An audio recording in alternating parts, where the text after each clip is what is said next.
ketika pengobatan justru menjadi alat pengkhianatan. Mereka datang dengan harapan. Di sebuah wilayah miskin di Alabama, para pria kulit hitam berkumpul ketika kabar tentang pengobatan gratis menyebar dari mulut ke mulut.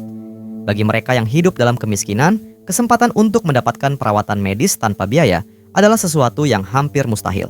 Para petugas berpakaian rapi datang dengan senyum ramah.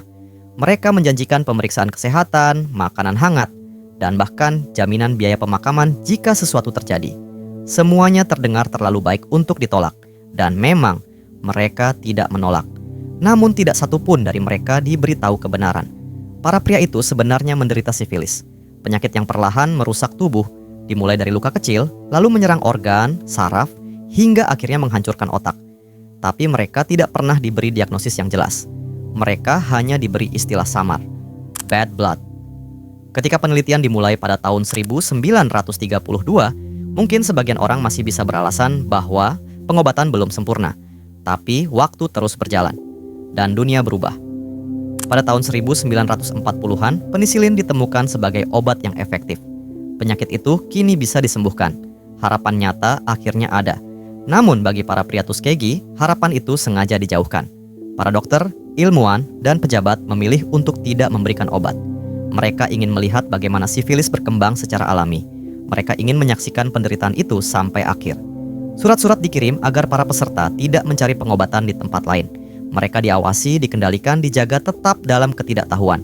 Beberapa pria mulai merasa tubuh mereka berubah, nyeri yang tidak biasa, kelemahan, kebingungan mental.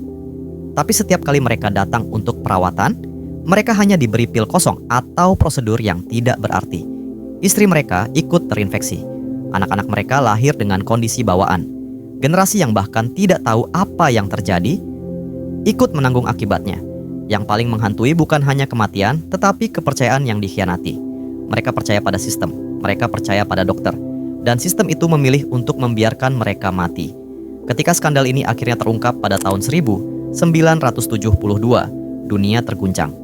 Tapi bagi banyak korban, semuanya sudah terlambat. Yang tersisa hanyalah sejarah hitam. Bukan hanya tentang penyakit, tapi tentang bagaimana kemanusiaan bisa dikorbankan demi rasa ingin tahu. Laut itu tenang, tidak ada badai, tidak ada gelombang besar, hanya hamparan air biru yang seolah tak berujung. Di tengah ketenangan itu, sebuah kapal terlihat mengapung perlahan, Mary Celeste. Ketika kapal lain mendekat, tidak ada tanda bahaya, layarnya masih terbuka, tidak ada kerusakan besar, semuanya tampak normal, terlalu normal. Saat mereka naik ke atas kapal, keheningan langsung terasa aneh. Tidak ada suara langkah kaki, tidak ada percakapan, tidak ada kehidupan, hanya kekosongan. Meja makan masih terisi, peralatan navigasi masih di tempatnya, barang-barang pribadi tidak disentuh. Bahkan muatan alkohol industri di ruang kargo tetap utuh. Namun seluruh awak kapal hilang. Kapten Benjamin Briggs, istrinya, anaknya yang masih kecil, semuanya lenyap tanpa jejak. Seolah mereka menguap begitu saja. Sekoci kapal tidak ada. Tapi tidak ada tanda panik, tidak ada kekacauan. Buku log terakhir menunjukkan bahwa semuanya berjalan baik-baik saja. Jadi apa yang membuat mereka pergi? Apakah mereka melihat sesuatu di laut? Apakah ada suara, cahaya, atau fenomena yang membuat mereka percaya kapal itu dalam bahaya? Atau justru sesuatu yang lebih mengerikan, sesuatu yang tidak meninggalkan jejak sama sekali? Banyak teori mencoba menjelaskan. Uap alkohol yang meledak, ancaman bajak laut, kesalahan navigasi. Namun tidak satu pun benar-benar cocok. Yang tersisa hanyalah kapal kosong, mengapung, dalam diam, membawa pertanyaan yang tidak pernah terjawab. Sesuatu di gunung itu tidak pernah dijelaskan. Malam itu dingin, terlalu dingin bahkan bagi mereka yang sudah terbiasa. 9 pendaki berpengalaman mendirikan tenda mereka di lereng gunung bersalju. Mereka tahu apa yang mereka lakukan. Mereka bukan pemula, mereka siap. Atau setidaknya mereka pikir begitu. Di tengah malam, sesuatu terjadi. Sesuatu yang cukup mengerikan untuk membuat mereka memotong tenda dari dalam. Bukan membuka pintu, tapi merobeknya. Sesuatu yang membuat mereka keluar tanpa sepatu, tanpa jaket, tanpa perlindungan menuju suhu minus puluhan derajat. Jejak kaki menunjukkan mereka berjalan menjauh, tidak berlari, tidak kacau. Seolah mereka dipaksa pergi oleh sesuatu yang tidak terlihat. Tubuh pertama ditemukan membeku di bawah pohon. Yang lain ditemukan lebih jauh, beberapa dengan luka yang tidak masuk akal. Tulang rusuk hancur seperti terkena tekanan besar, tengkorak retak. Tidak ada luka luar yang cukup untuk menjelaskan. Dan satu hal yang paling mengganggu, lidah seorang korban hilang. Tidak ada tanda perkelahian, tidak ada jejak orang lain, tidak ada jawaban. Hanya kesimpulan aneh dari penyelidikan. Kekuatan alam yang tidak diketahui. Dan itu tidak pernah cukup. Ketika pekerjaan impian berubah menjadi kutukan mematikan, mereka disebut beruntung.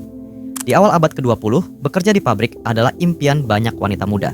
Dan pekerjaan sebagai pelukis jam dengan cut radium terdengar lebih baik dari yang lain. Bersih, ringan, dan bergaji cukup. Radium membuat angka-angka jam bersinar dalam gelap. Indah, ajaib, dan mematikan. Para pekerja diajarkan teknik lip pointing, menajamkan kuas dengan bibir mereka agar hasil lukisan lebih presisi. Setiap kali mereka melakukannya, mereka menelan sedikit demi sedikit zat radioaktif. Tidak ada yang memberitahu mereka bahayanya. Pada awalnya, tidak ada yang terasa aneh. Lalu perlahan tubuh mereka mulai berubah. Gigi mulai tanggal satu persatu, gusi membusuk, rahang mereka melemah hingga bisa hancur hanya dengan sentuhan ringan. Tulang mereka rapuh, seperti kehilangan kekuatan dari dalam. Beberapa wanita bahkan mulai bersinar dalam gelap. Kulit dan napas mereka memancarkan cahaya samar yang dulu dianggap indah, kini berubah menjadi tanda kematian. Ketika mereka mulai sakit, perusahaan menyangkal segalanya. Dokter dibayar untuk mengatakan bahwa penyakit itu bukan karena radium, bahwa para wanita itu berbohong, bahwa mereka sakit karena hal lain. Namun kebenaran tidak bisa disembunyikan selamanya. Satu persatu, para korban mulai melawan. Dalam kondisi tubuh yang hancur, mereka membawa kasus ini ke pengadilan. Dan akhirnya dunia mulai melihat bahwa sesuatu yang terlihat indah bisa membunuh secara perlahan. Keheningan yang menyimpan teror. Salju mencatat jejak kaki menuju rumah, tapi tidak ada yang keluar. Beberapa hari kemudian, keluarga itu ditemukan tewas, satu persatu. Namun yang membuat semuanya terasa salah adalah apa yang terjadi setelahnya. Tetangga melihat asap dari cerobong. Seseorang masih menyalakan api. Hewan ternak tetap diberi makan. Rumah itu masih hidup.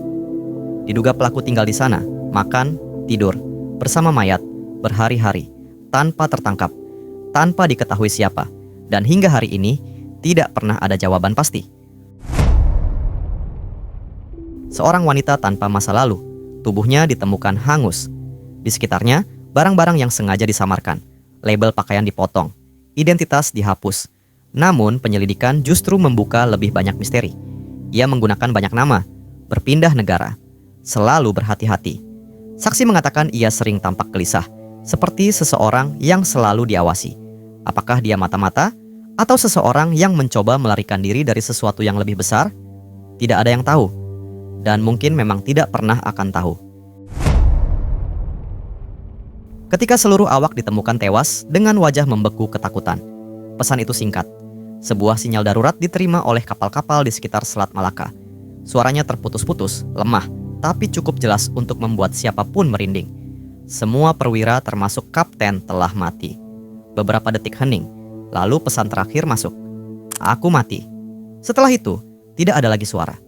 Ketika tim penyelamat akhirnya menemukan kapal SS Orang Medan, semuanya tampak tidak biasa. Tidak ada tanda-tanda kerusakan besar. Tidak ada bekas pertempuran. Namun saat mereka naik ke atas kapal, sesuatu terasa salah. Semua awak kapal ditemukan tewas. Di dek, di ruang kemudi, di lorong sempit. Mata mereka terbuka lebar. Wajah mereka membeku dalam ekspresi ketakutan yang ekstrem, seolah mereka melihat sesuatu yang tidak seharusnya ada. Beberapa bahkan terlihat seperti mencoba menunjuk ke sesuatu tapi tidak pernah selesai. Tidak ada luka yang jelas, tidak ada darah, hanya kematian dan ekspresi teror. Saat tim penyelamat mencoba menyelidiki lebih jauh, mereka mulai merasakan sesuatu yang aneh. Udara terasa panas, tidak normal. Lalu tiba-tiba ledakan besar mengguncang kapal. SS Orang Medan tenggelam ke dasar laut, membawa semua bukti bersamanya. Tidak pernah ada penjelasan pasti tentang apa yang terjadi di kapal itu. Ketika kebenaran tidak bisa dikubur, kematian itu tampak biasa, namun ibunya merasa ada yang salah. Lalu mimpi itu datang. Putrinya muncul menjelaskan semuanya, detail demi detail. Awalnya terdengar seperti kesedihan yang berubah menjadi halusinasi.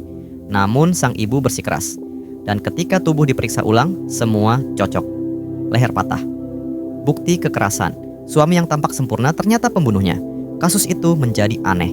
Karena untuk pertama kalinya, kebenaran datang bukan dari saksi hidup, melainkan dari seseorang yang sudah mati.